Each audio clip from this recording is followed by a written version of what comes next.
उठो यहाँ से, निकलो निकलो। आज के बाद ना मुझे अपनी शक्ल मत दिखाना। और वैसे भी घर में पड़े पड़े करते क्या हो? मुफ्त की रोटियां तोड़ते हो, कोई काम धंधा तो है नहीं तुम्हें। अरे घर का सारा खर्चा मुझे देखने पड़ता है, मुझे पता है कि मैं कैसे झेल रही हूँ तुम्हें। मेरी बात ध्यान से सुनो, इस घर में ना तुम कभी आना जब तुम्हारे पास जॉब हो, वरना अपनी शक्ल मत दिखाना। निकलो यहाँ से, खड़े क्या हो तुम? मैं शराब देती हूँ तेरी माँ मर जाएगी। अगर आपने वीडियो को लाइक और चैनल को सब्सक्राइब नहीं किया तो। मेम साहब, एक बात पूछूं? हाँ पूछो। वो आजकल साहब दिखाई नहीं दे रहे। मैंने तेरे साहब को घर से बाहर निकाल दिया। मेम साहब क्यों मजाक कर रहे हो? आप भला साहब को घर से क्यों निकालोगे? मजाक नहीं कर रही मैं सच बोल रही हूँ। मैंने साहब को हमेशा के लिए घर से बाहर निकाल दिया। और वैसे भी तुझे तो पता ही है ना, वो पिछले 1 साल से कोई काम धंधा नहीं करते थे। उसका इस घर में रहने का क्या फायदा था? सारा काम तो मुझे देखना पड़ता था। घर का राशन मैं लाती थी, घर का बिजली का बिल मैं भरती थी, अरे यहाँ तक कि रेंट भी मैं ही भरती थी। तो फिर क्या जरूरत है उसकी इस घर में रहने की? लेकिन मेम साहब, हालात तो अब खराब हुए ना। इससे पहले तो सब कुछ ठीक चल रहा था। वो तो साहब की फैक्ट्री में आग लगने की वजह से उनका इतना नुकसान हो गया। हाँ, उसी लॉस की वजह से ना इस 1 साल में सारा बर्डन मेरे ऊपर आ गया था। घर का सारा काम मुझे देखना पड़ रहा था। सब कुछ तो मैं करने लगी थी। अब जब उसकी जॉब नहीं लग रही थी तो इसमें मैं क्या कर सकती हूँ? लेकिन मेम साहब, लेकिन कुछ नहीं।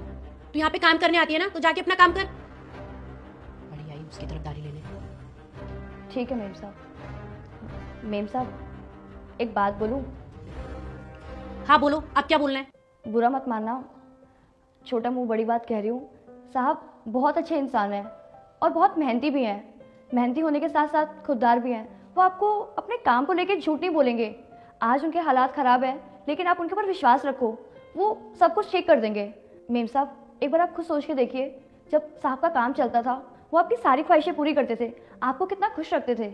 आज उनका बुरा समय आया है, आज आपको उनके साथ खड़ा होने चाहिए था, लेकिन आपने क्या किया? उनके बुरे वक्त में उनका साथ देने के बजाय उनको घर से निकाल दिया, उनको अकेला छोड़ दिया। मेम साहब, ये आपने बिल्कुल भी ठीक नहीं किया। मेम साहब, आपको एक बात बताऊं, शायद आपको इस बात का पता ना हो। आपकी शादी से पहले ना मेरी तबीयत बहुत ज़्यादा ख़राब हो गई थी, लेकिन साहब ने ना मेरे पैसे बिल्कुल भी नहीं काटे, और यहाँ तक कि मेरी सारी बीमारी का इलाज भी उन्होंने ही करवाया, और मेरे से 1 भी रुपये नहीं मांगा। मेम साहब, मैं साहब की तरफदारी नहीं कर रही हूँ, सच में साहब बहुत अच्छे इंसान हैं।